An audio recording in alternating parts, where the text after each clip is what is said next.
समय बाद वापस आए। भगवान के कमरे में प्रवेश कर रहे हैं तो भगवान ने मुस्कुराते हुए कहा कि उद्धव, बड़ी देर कर दी आने में। उद्धव जी कहते हैं, दयालु,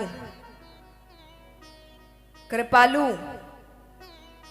करुणानिधि, सारे मनगढ़ंत नाम है आपके,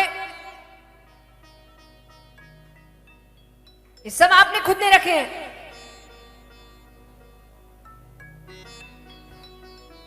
भगवान कहते हैं, मेरा तुम्हें वहां भेजना सफल हुआ।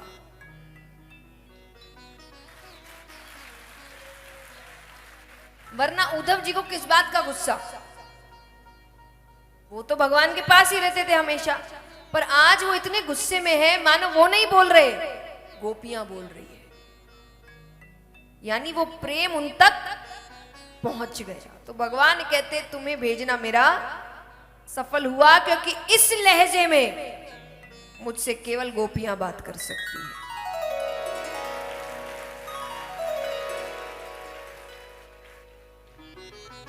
उद्धव जी कहते हैं, आप यहां क्या कर रहे हैं?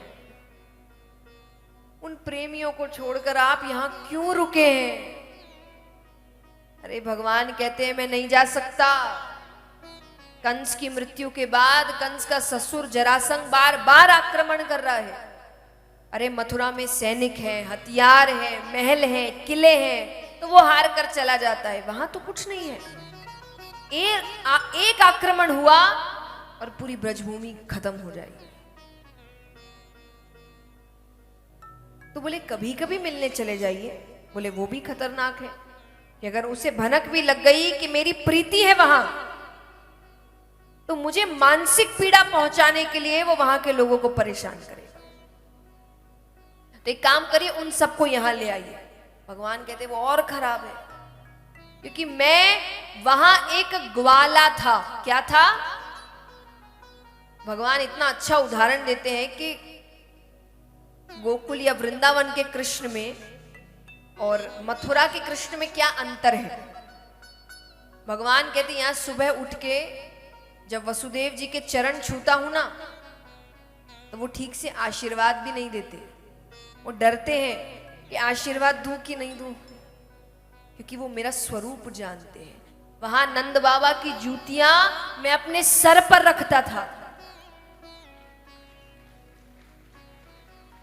देव की माता को जब हृदय से लगाता हूं तो वो वापसी में मुझे ठीक से हृदय से नहीं लगाती, क्योंकि उनको डर लगता है कि मैं ठीक से इसको हृदय से लगाऊं कि नहीं, ये भगवान है। और वहीं यशोदा मैया मुझे खंबे के साथ रस्सी से बांध देती। तो इतना अंतर है। तो भगवान कहते हैं इस स्वरूप में और उस स्वरूप में बहुत अंतर है, और ये स्वरूप वो देख नहीं पाएंगे। उनको लगेगा कृष्ण कैसा था, कैसा हो गया है, क्या कर रहा है यहाँ। क्योंकि भगवान ने तो फिर बाद में राजनीति करी, युद्ध किया, युद्ध में कितने लोग मरते। वो भोले वाले, उनका काम सुबह उठना, आपस में बात करना, दूध दही माखन बेचना, कृष्ण का नाम जप करना, उनकी जिंदगी यही है। उनको कहाँ ये मार काट युद्ध समझ में आए। और भगवान को ये करता देख उनके हृदय में पीड़ा होगी। तो भगवान कहते मैं उनको यहां भी नहीं ला सकता। पर भगवान ने कहा तुम चिंता मत करो, मैं हर वक्त वहीं हूं। सच में कृष्ण हर वक्त वहीं थे। गोपियां जब रोते रोते मूर्छा को प्राप्त होती थी तो भगवान उन्हें उठाकर उनके घर लेकर जाते थे। भगवान वृंदावन छोड़कर कभी नहीं गए। और इसीलिए आज तक ये बात सच मानी गई है कि निधिवन में आज भी भगवान रास करने आते हैं। क्योंकि भगवान ने कहा मैं वृंदावन छोड़कर कभी नहीं जाऊंगा, मैं हर वक्त वहां वास करूंगा।